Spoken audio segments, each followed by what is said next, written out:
Bismillahirrahmanirrahim. Assalamualaikum warahmatullahi wabarakatuh. Adik-adik yang soleh dan solihah, bagaimana kabarnya hari ini?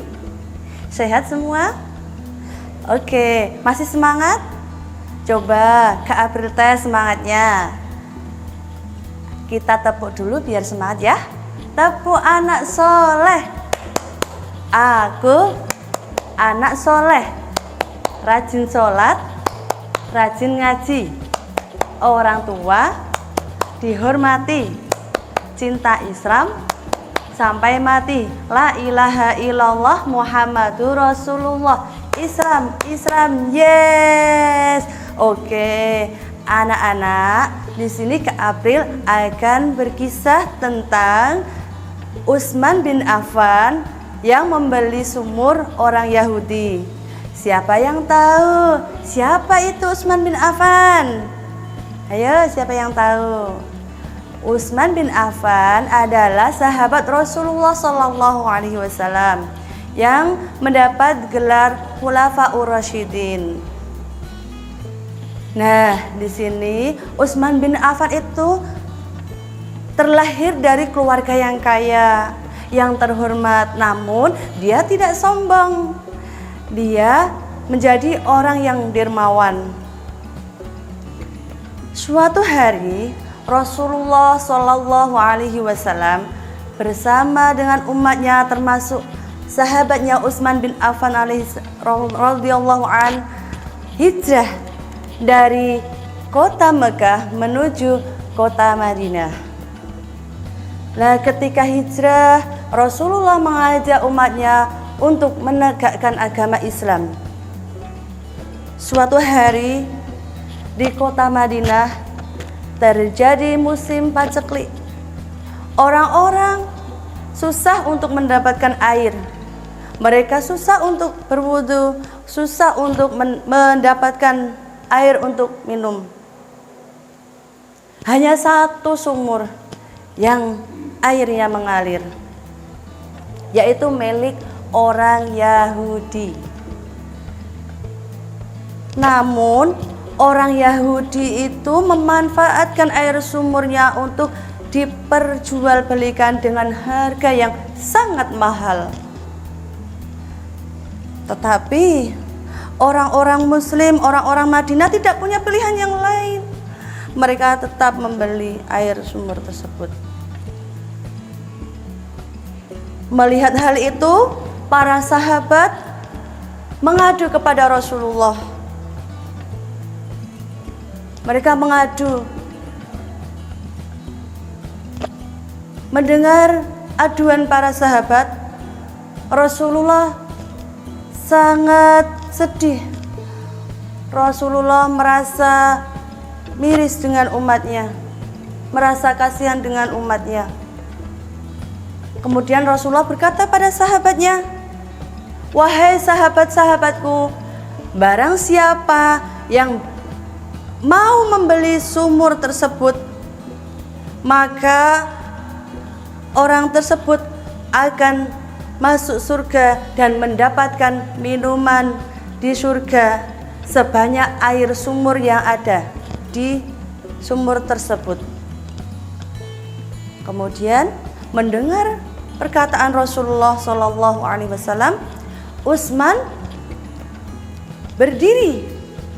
Dia bersedia untuk membeli air sumur tersebut. Nah, Utsman kemudian pergilah ke tempat orang Yahudi tersebut.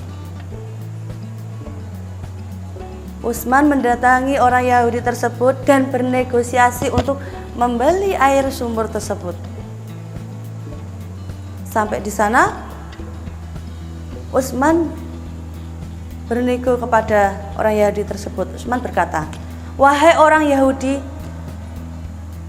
bolehkah saya membeli sumurmu itu?" Kemudian orang Yahudi itu menjawab, "Wahai Utsman, jika aku menjual sumurku ini, maka aku tidak akan punya penghasilan lagi. Aku tidak mau menjualnya." Kemudian setelah bernegosiasi lama, Utsman akhirnya boleh membeli sumur itu. Tapi tidak semua, hanya separuh saja yang boleh dibeli dengan harga 12.000 dirham. Akhirnya sebagian air sumur itu menjadi milik Utsman. Dengan perjanjian 1 hari untuk Utsman, 1 hari untuk orang Yahudi, begitu seterusnya. Ketika hari air sumur itu milik Utsman, orang-orang Islam boleh mengambil air tersebut sesuai dengan kebutuhannya. Nah, setelah itu orang-orang merasa senang, merasa bahagia, mereka bisa mendapatkan air berkat Utsman bin Affan radhiyallahu anhu.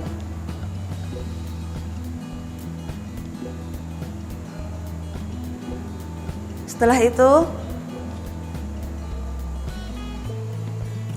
lama kemudian orang Yahudi berpikir kembali, apa aku jual semuanya saja kepada Utsman ya, agar aku mendapatkan uang yang banyak. Akhirnya orang Yahudi itu mendatangi Utsman dan berkata, "Wahai Utsman, kamu boleh membeli sumurku dengan penuh, tapi kamu harus menambah uangnya. Kamu harus menambah 8.000 dirham lagi." Kemudian Utsman mengambil uang dari kantongnya sejumlah 8.000 dirham itu dan diberikan kepada orang Yahudi. Akhirnya sumur itu bisa menjadi miliknya Utsman bin Affan sepenuhnya, dan orang-orang bisa menggunakan air tersebut sesuai yang mereka butuhkan. Sumur tersebut dinamakan dengan sumur Raumah.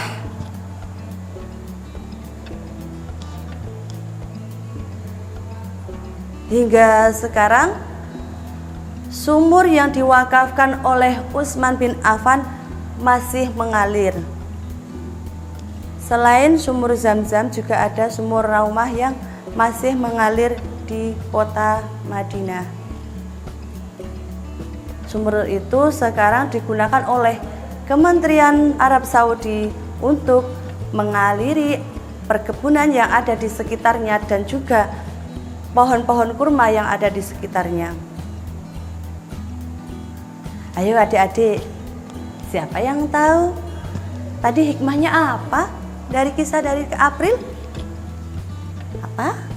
Nah, jika kita memiliki makanan, misalnya makanan yang lebih, terus kita melihat teman kita sedang kelaparan, nah kita diperintahkan oleh Allah untuk berbagi kepada orang lain. Insya Allah, Allah akan memberikan surga kepada kita. Demikian kisah dari Kak April. Kurang lebihnya mohon maaf. Wassalamualaikum warahmatullahi wabarakatuh.